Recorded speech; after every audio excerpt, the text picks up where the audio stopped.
Madame, Monsieur, bonsoir. Il n'y a plus ce soir de soldats français au Rwanda et la tension perceptible depuis 48 heures à la frontière avec le Zaïre, tend à s'atténuer un petit peu. Nous ferons avec nos envoyés spéciaux dans un instant le bilan de cette opération turquoise qui aura duré 2 mois.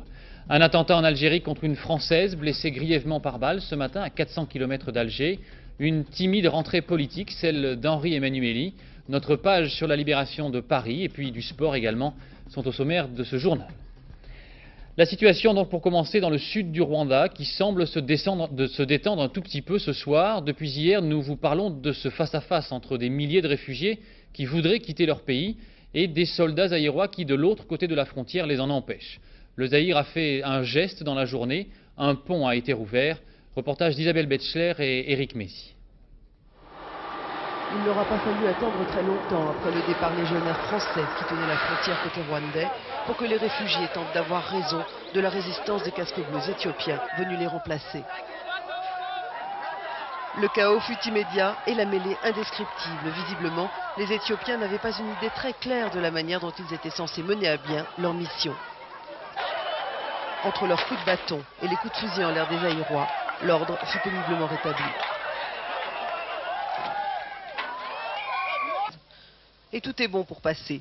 Les gamins les plus audacieux mais qui ne savent pas nager ont choisi le tablier du pont pour grimper vers ce qu'ils croient être la vie sauve.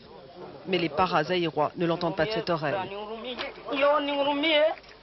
Il est finalement plus sûr d'emprunter les pirogues des pêcheurs du lac et le bétail suit tant bien que mal. Quand la moutarde leur monte au nez, les Zaïrois des commandos spéciaux n'y vont pas par 4 chemins. Panique chez les Rwandais qui reculent des 10 mètres gagnés dans les 2 heures précédentes. L'avertissement pourrait ne pas suffire. Encore quelques coups de feu zaïrois en l'air pour faire bonne mesure. En face, les casques bleus éthiopiens ont l'indolence de ceux qui ne se sentent pas réellement concernés par la situation. Peut-être même ont-ils peur confusément, car leur physique, proche de celui des Tutsis, n'est pas une garantie de sécurité parmi tous ces Hutus. Revirement de situation à la mi-journée, à quelques kilomètres à vol d'oiseau, les Zaïrois ont soudain rouvert le poste frontière de Ruzizi 2. Mais là, pas d'affluence, seuls quelques véhicules hérissés de réfugiés plus aisés. Tous les piétons du pont de Bukavu sont invités désormais à se rendre vers cet autre pont. Cela leur demandera 3 à 4 heures de marche de plus vers la sécurité supposée des camps zaïrois. Et 2 mois après le début de cette opération turquoise, les derniers soldats français ont donc quitté le Rwanda en milieu de journée. C'est d'ailleurs leur départ qui a provoqué une certaine panique chez les réfugiés. Les Français ont passé le relais à la force de l'ONU qui est essentiellement composée donc de soldats africains. Philippe Gassot et Franck Brisset. Les Français ont amené le drapeau ce matin, ils n'ont pas baissé pavillon. Pour la plupart, ils considèrent qu'ils ont mené à bien la mission qui leur a été confiée, à savoir empêcher les massacres, protéger la population et assurer également l'aide humanitaire. On n'a pas senti, ou très peu, une grande joie de partir. Il est difficile, c'est vrai, de quitter des populations que l'on a contribué à sauver. On se sent souvent lié et partir est un déchirement. On est content de retrouver le sol natal, mais on part avec un peu d'amertume. Et pourquoi ça? Parce qu'on s'est un peu attaché à ce pays quand même. Sa population, ses enfants. Bon, les gens qui étaient ici nous ont dit qu'ils ne faisaient pas trop confiance à la MINUAR et qu'ils avaient des doutes quant à l'efficacité des Éthiopiens. Ouais, c'est dur de prendre un pari sur l'avenir. J'ai peur qu'ils aient des grosses difficultés à s'imposer parce que à la base, ils n'ont pas trop la confiance de la population. Et en Afrique, si on n'arrive pas à avoir le contact avec les gens, c'est très difficile. Déjà, ils ont un problème de langue. Ils sont anglophones. Et souvent, les Rwandais nous l'ont dit, ils voulaient des gens qui parlent français. La frontière avec le Zaïre est franchie, les Français ont tenu leurs engagements, le calendrier est respecté. Le risque d'enlisement est à présent écarté, on respire à Paris. Au Rwanda, on attend la réaction de la population. Il ne faudrait pas grand-chose pour déclencher un nouvel exode, mais pour le moment, l'équilibre fragile demeure. Il ne faut sans doute pas souffler trop fort, mais ça tient. Le convoi a croisé des réfugiés, ils sont à présent confiés aux ONG. Pour eux, les misères sont loin d'être terminées, mais peut-être ont-elles été adoucies un peu parce que des Français sont passés par là. D'une manière générale, cette opération turquoise a été saluée aussi bien par la communauté internationale que par les organisations non gouvernementales. un peu isolée des responsables de Médecins sans frontières qui parlaient hier du chaos laissé derrière elle par la France. Le général Lafourcade, qui a commandé l'opération, estime lui que malgré toutes les difficultés, la France a rempli sa mission. Au QG de Goma, c'est là que les problèmes complexes et souvent contradictoires ont été résolus avec doigté, en douceur. Alors, merci beaucoup pour ce que vous avez fait ici et bon voyage pour les merci de votre enquête. Le tout était d'allier fermeté et diplomatie, humanitaire et militaire. Car en période de crise aiguë, qui motive l'intervention de l'aide internationale, les secours se font toujours, si ce n'est à l'abri des fusils, au moins d'une force potentielle.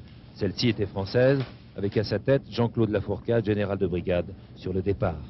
Oui, bon, je vais venir dans 5 minutes. Hein. Merci. Le quartier général, installé dans un entrepôt vétuste de friperies, n'était pas fait pour le luxe et les réceptions, mais bien pour l'efficacité.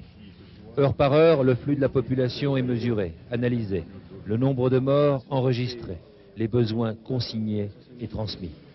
Le terrain n'est jamais négligé, l'armée vaccine dans le camp de Mugunga. 50 000 enfants sont attendus, ce n'est pas simple, la misère est grande, pourtant les Rwandais font confiance. Là, vous avez un valeur. Ça y est, c'est fini. Êtes-vous parvenu à faire rimer militaire et humanitaire?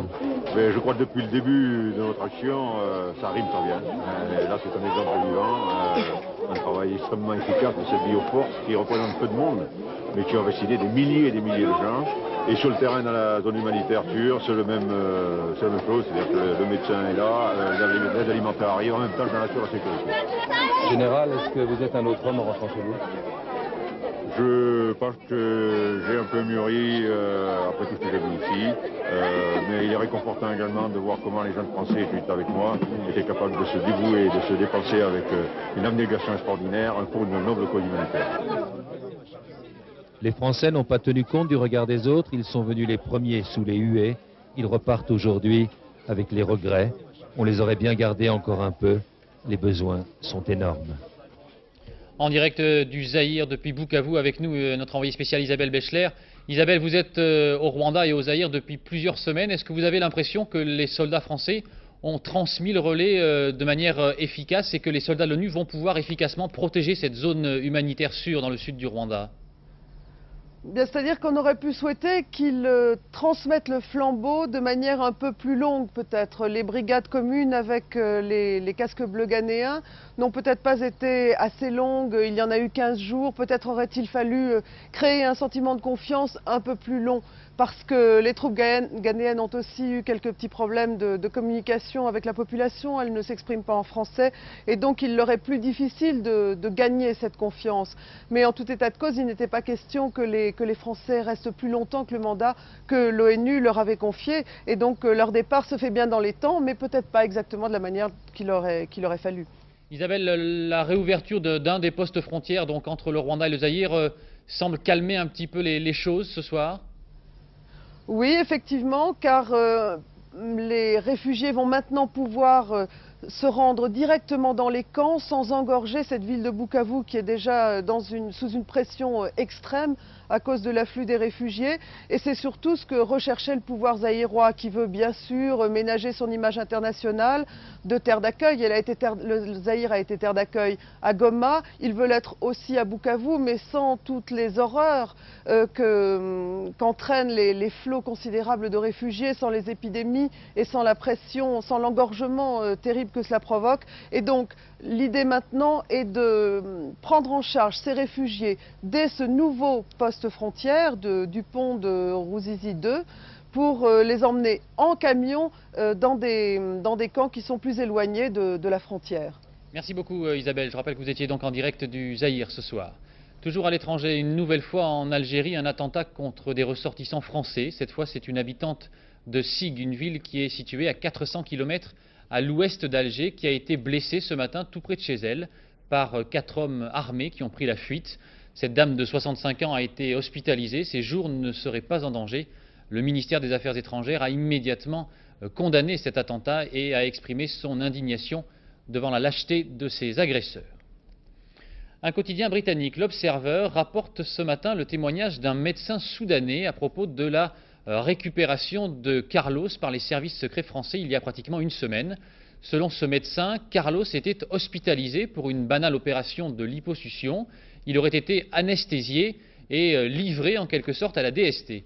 Nos envoyés spéciaux à Khartoum, Philippe Boisserie et Didier Dahan, apportent ce soir la preuve que la photo de Carlos, qui a été diffusée dans tous les journaux, a bien été prise devant l'hôpital de la capitale soudanaise. Voici le dernier havre de Carlos, l'hôpital Ibn Khaldoun de Khartoum. Il y était entré pour une petite opération. À sa sortie, il était attendu par les services soudanais et peut-être par d'autres. Sur la photo transmise par la DST pour prouver la présence de Carlos à Khartoum, celui-ci est devant un transformateur. Ce transformateur, nous l'avons retrouvé, c'est celui de l'hôpital Ibn Khaldoun. Le jour donc où Carlos a été arrêté, les services secrets français étaient peut-être bel et bien présents. Des services secrets qui en savent sans doute long sur l'étonnante vie de Carlos à Khartoum. Ici, au Diplomatic Club, il était comme chez lui. Le 4 août dernier, 11 jours avant son extradition, il assistait à la fête mensuelle des diplomates. Il y avait 200 personnes, 200 diplomates la soirée. C'était le disco du bon sang. Il y avait des Français. Il y avait des Français, il y avait des Américains, il y avait tous les ambassades. Et donc il y avait Carlos aussi. Carlos est venu, oui, Carlos. Abdallah Barakat, c'est Carlos. Hein? Oui, Abdallah Barakat, c'était bien Carlos. L'homme ne se cachait pas, au contraire. Pendant les 9 mois qu'il a passé ici, il a côtoyé toute la bonne société, principalement les étrangers. Au club arménien, on préfère se taire. On se souvient trop bien d'un gentleman disant faire du business, parlant de littérature et ne détestant pas les blagues un peu salaces. Même chose au club grec, où Carlos avait beaucoup d'amis, diplomates ou autres, et ne passait pas inaperçu. Les autorités soudanaises sont très discrètes. Elles se sont contentées de nous faire visiter l'appartement de Carlos au rez-de-chaussée de cet immeuble. Sinon, impossible par exemple de connaître l'origine du passeport diplomatique de Carlos. Ce passeport serait en fait libanais. Il n'y a pas d'ambassade du Liban à Khartoum. Le détail ne semble pas avoir choqué la sécurité soudanaise, pourtant fort efficace. Dans l'appartement, il ne reste guère que des bouteilles de bière et de whisky, mais aussi une boîte de chocolat du meilleur confiseur de Damas. Carlos avait sans doute la nostalgie de son pays d'accueil et encore quelques bons amis pour lui apporter des chocolats. En France, un fait divers particulièrement troublant. La nuit dernière, dans le Val d'Oise, une adolescente de 14 ans a été tuée d'un coup de fusil de chasse dans une rue de Persan-Beaumont. Un coup de feu tiré d'une voiture qui a immédiatement pris la fuite. Enquête dans le Val d'Oise de Bruno Lopez et Alain Saint.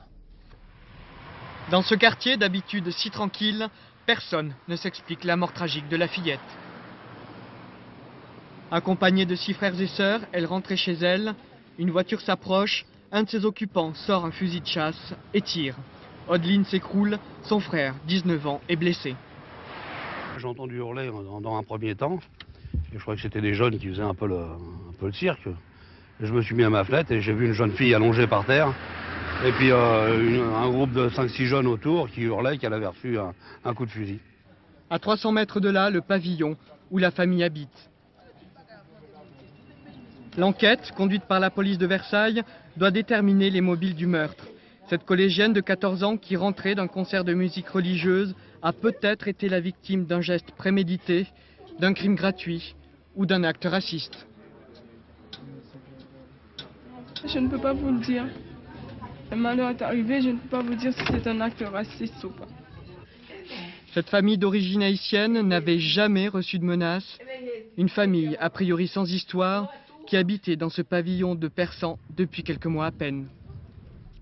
À la prison de Nanterre, toujours en région parisienne, cet après-midi, une cinquantaine de détenus sont montés sur le toit pendant plus de 3 heures avant de regagner leurs cellules. Un mouvement spontané pour protester contre leurs conditions de détention. Depuis le début de l'été, 43 personnes sont mortes en montagne. Il y en a eu 4 pour ce seul week-end. Hier, c'est un gendarme qui a dévissé en portant secours à des alpinistes en difficulté sur une paroi dans le massif des Écrins. Il y a 2 jours encore, Pierre Nicolet, qui était spécialiste du secours en montagne, avait recommandé devant les caméras de télévision la prudence aux randonneurs. Valérie Astruc. Hier matin, le peloton de gendarmerie de haute montagne de Grenoble a encore perdu l'un des siens. Il s'appelait Pierre Nicolet et c'est en voulant sauver 4 alpinistes qu'il a trouvé la mort. Sur ces pentes du massif des Écrins, un hélicoptère était venu chercher les grimpeurs. Pierre Nicolet était en train de hisser l'un d'eux quand il a dévissé. Une chute de 100 mètres, puis la mort. Pierre Nicolet, un amoureux de la montagne, 18 années passées à sauver la vie des autres. Il était âgé de 41 ans et avant-hier encore, il témoignait à la télévision de sa fascination pour la montagne. On voit sur les grands titres des noms prestigieux des montagnes, les Jura, les Dreux, le Mont Blanc, la Meije, le Lan, des sommets qui sont pleins d'histoire et qui fascinent tout le monde en fait. Et quelquefois font peur aussi. La mort de Pierre Nicolet s'ajoute à la longue liste des gendarmes tués pendant des opérations de secours. Depuis sa création en 1956, le peloton de gendarmerie de Chamonix a perdu 36 hommes, soit en moyenne un mort par an. Tout ça pour sauver la vie d'alpinistes plus ou moins aventureux. Car parallèlement, les vacanciers sont de plus en plus nombreux à fréquenter la montagne. Les opérations de secours se multiplient donc, environ 1 millier par an rien que dans le massif du Mont Blanc. Les vacanciers sont pourtant prévenus des dangers encourus, mais rien n'y fait, ils continuent les imprudences. Et sur les 43 alpinistes tués cet été, plus des 3/4 n'avaient pas tenu compte des avertissements. Tout doucement, la politique française sort de la relative torpeur dans laquelle elle était tombée depuis le début du mois d'août. Dans l'opposition, c'est Henri Emmanuelli qui a sonné la reprise aujourd'hui à l'occasion d'une fête populaire en Saône-et-Loire, et le premier secrétaire du Parti socialiste a évoqué la prochaine élection présidentielle. En Saône-et-Loire, reportage de Roland Sicard et Jean-François Chevet. Les vacances d'Henri Emmanuelli auront été de courte durée. Le mois d'août n'est pas encore terminé et déjà le revoilà au travail. C'est que le Parti socialiste doit tout faire pour tenter de se ressaisir. Alors, le nouveau premier secrétaire va à la rencontre des militants, fait sa tournée des popotes, détour indispensable par la base. C'est un très grand honneur pour les membres du conseil municipal et moi-même de vous souhaiter la bienvenue dans notre petite bourgade. Seulement, honneur ou pas, pour le Parti socialiste, le temps presse, car l'élection présidentielle, c'est dans 8 mois, et il va bien falloir choisir un candidat. Avant, il y avait Rocard, maintenant, tout est possible, même si, on le sent bien, Henri Emmanuelli a son favori. Parmi les candidats possibles, il y en a tout de même un qui a davantage la faveur des Françaises et des Français pour l'instant, et dans les sondages, que les autres. Je crois qu'il est inutile de faire des mystères autour de tout ça. Ça veut dire que vous soutiendrez la candidature de Jacques Delors?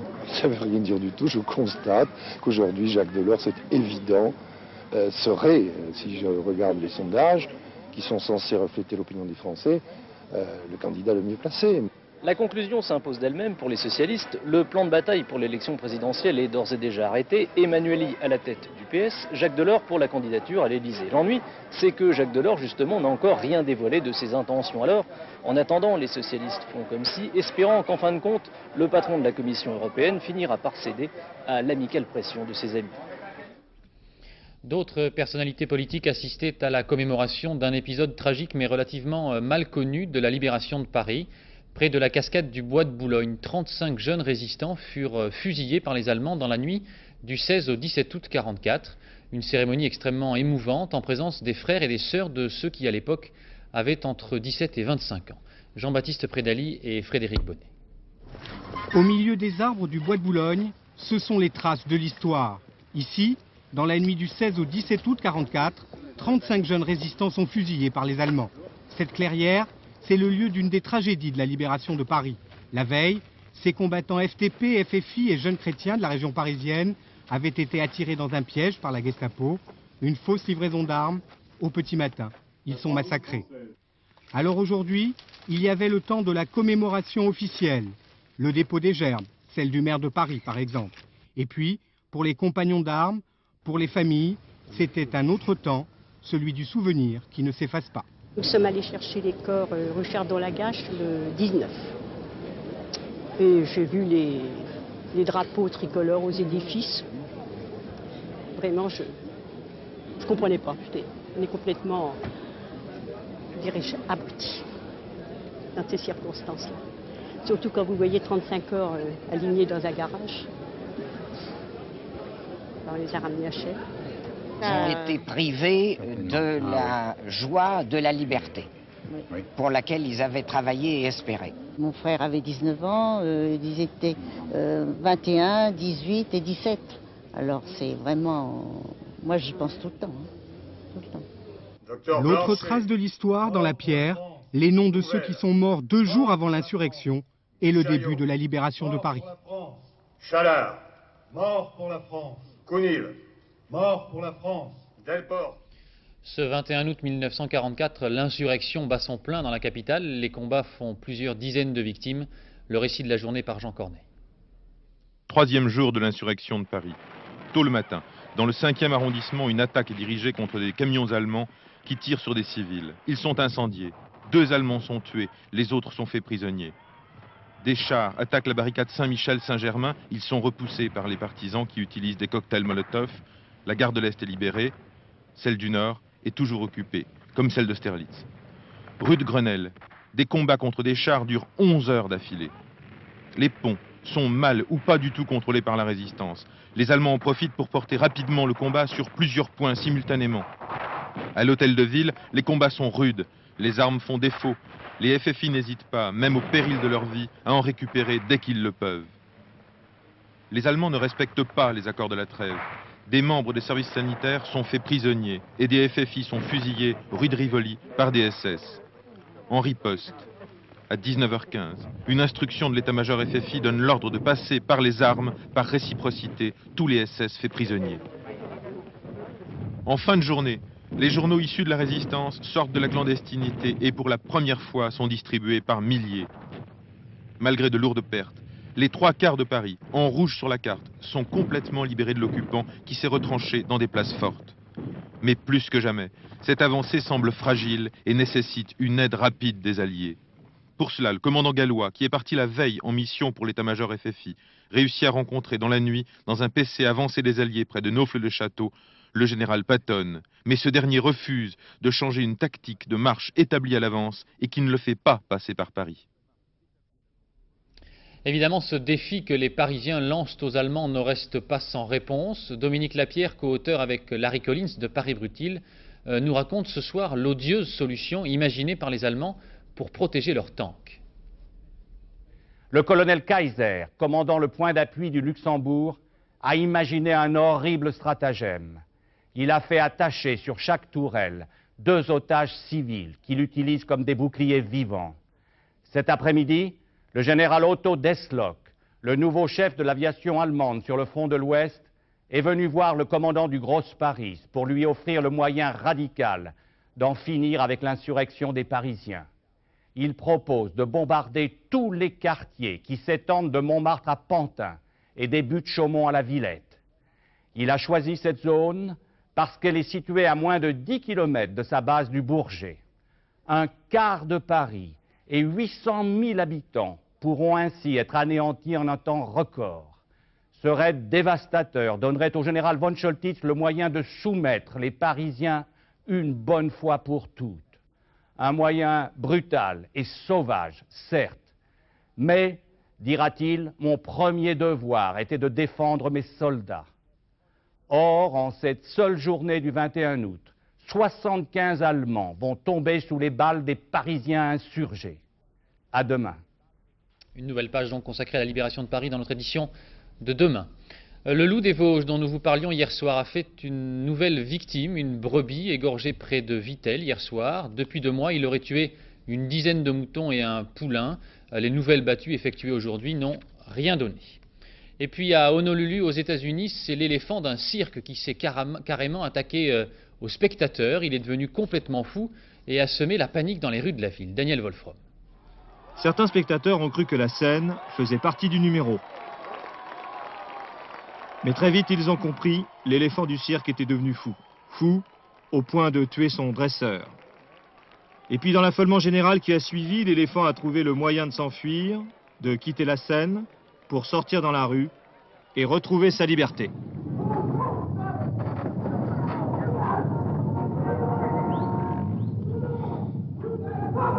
Et une fois encore, la bête rendue de plus en plus furieuse a blessé ceux qui tentaient de lui barrer le passage. Puis il a poursuivi dans les rues d'Honolulu et les tranquillisants ne fonctionnant pas, une solution expéditive a mis fin à sa course folle. Bilan du spectacle, 1 mort et 12 blessés avec en prime la bête abattue, ce qui a ému même les policiers de la ville. Beaucoup plus paisiblement et plus près de chez nous, dans les montagnes de l'Auvergne, le petit village de Cunlat a vu déferler ce week-end, rugissant de plaisir, 10 000 motards. Ils ont tous un point commun, leur Harley Davidson. José Blanc-Lapierre. Vous n'êtes pas à Los Angeles, mais bien au cœur de la paisible Auvergne. Et peu importe le bruit et l'asphyxie, aujourd'hui c'est la fête, tout est permis. Voici leur jeu préféré, la pousser à fond jusqu'à faire éclater le pneu. Ils la maltraitent et pourtant, ils ne pourraient pas vivre sans elle. La Harley bien sûr, le rêve de tous les motards, la déesse de la frime. Qu'est-ce qui vous plaît, vous, dans la Harley? Tout, le bruit, la détente, le mythe, tout. Et comme le motard veut être à la hauteur de sa belle, il va se parer comme elle. Tout ce qu'il y a de plus clinquant, voici la panoplie indispensable pour entrer dans le monde des bikers. Mais aujourd'hui, les motards ne font plus peur. Ils ont même été accueillis à bras ouverts par les commerçants du Puy-de-Dôme. Je suis sourd, j'écoute aucun bruit. C'est formidable. Qu'est-ce que vous pensez des motards? Ils sont sympas, apparemment. On n'a eu aucun problème. C'est tous les ans comme ça. Hein? Qu'est-ce qu'on pense des motards? Ils sont sympas? Correct, polis, il n'y a pas de problème. Hein? Il paraît même que la mentalité des motards aurait changé. Grâce à qui? Grâce aux filles, bien sûr, qui sont maintenant 35% à enfourcher elles aussi ces machines à rêve. Évidemment. Beaucoup moins de chevaux dans le moteur, mais toujours autant d'enthousiasme. Nous vous montrions hier comment les meilleurs VTTistes d'Europe, le néologisme désigne les adeptes du vélo tout-terrain, s'élancer à toute vitesse dans l'épreuve de descente. Mais il y a également des épreuves qui se rapprochent beaucoup plus de ce que nous pouvons tenter de faire. C'est le cas du cross-country. William Irigoyen. Ils se sont déplacés seuls ou en famille, mais quelle que soit leur nationalité, ils ont tous la même passion. Une passion qui tient en 3 lettres VTT, vélo tout-terrain. Nous sommes à Métabier dans le Doubs, en plein Jura, pour les championnats d'Europe. Cet après-midi, c'était l'épreuve du cross-country. Les pilotes, comme on les appelle, doivent lutter contre un relief difficile qui sert de piste de ski l'hiver. D'abord, il y a la partie slalom. Les concurrents sont debout sur les VTT, les bras et les jambes servent alors d'amortisseurs pour éviter les chocs à la colonne vertébrale. Il y a aussi les interminables descentes, la roue arrière bloquée pour remettre le vélo dans la bonne trajectoire. Et quand ils sont descendus, que font-ils? Eh bien ils remontent, alors là, chacun son style, les plus courageux pédalent tandis que les autres portent leur engin dans le dos ou sur le côté. Mais ne croyez pas que cette balade en plein air soit toujours une partie de plaisir, les chutes se multiplient, tant chez les hommes que chez les femmes. Et le port obligatoire du casque dans ce genre de discipline n'est certainement pas le fruit du hasard. Alors, une goutte d'eau, et c'est reparti pour un tour. À ce petit jeu, c'est le Suisse Albert Itten qui a été le plus fort cet après-midi, en remportant la médaille d'or. De bon augure à 3 semaines des championnats du monde au Colorado. Et à noter une dernière médaille pour les Français aux championnats du monde de cyclisme qui se déroule en Italie à Palerme. Médaille d'argent dans l'épreuve du 100 km contre la montre par équipe. Une fin de journal lyrique et musical composé de doigts de fée, ceux des jeunes pianistes du festival de la Roque d'Enterron dans les Bouches-du-Rhône. Ce soir, les 10 doigts d'une Parisienne de 20 ans pour une exceptionnelle leçon de piano. Patrice Velay et Jérôme Bachty. À l'abri de la chaleur, des oreilles indiscrètes, Caroline répète. Elle a 20 ans et découvre la Roque d'Enterron en famille. Son premier concert, elle l'a donné à 9 ans, salle Pleyel. Depuis, le piano n'a pas quitté sa vie de jeune musicienne. Le piano, c'est ma vie, tout simplement, parce que je n'ai jamais rien fait d'autre et je ne m'en porte pas plus mal. Je suis très heureuse de ce que je fais. Et c'est un plaisir? Ça ne peut pas être un plaisir 24 heures sur 24. Je sais qu'il y en a qui le disent, mais ça, je n'y crois pas du tout. Bien sûr que j'ai beaucoup de plaisir à faire ce que je fais, mais on ne peut pas trouver du plaisir chaque jour devant son piano. Voilà, avancez, c'est bon. C'est bon, là, ça y est. Comme chaque jour, la Roque d'Enterron déménage, car depuis un mois, le village vit au rythme des pianos. Caroline a choisi celui-ci parmi une dizaine. Ce sera le piano de son premier concert à la Roque.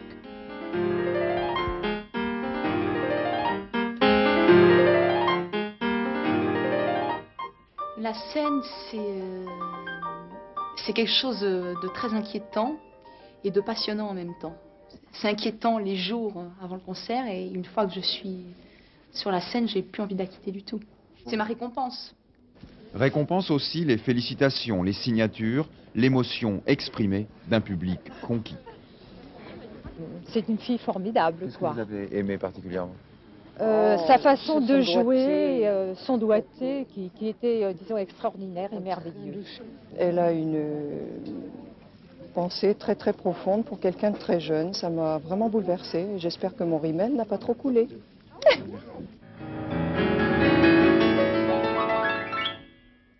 Pour Caroline, ce concert était comme un examen de passage. L'ovation du public l'incitera sans doute à revenir.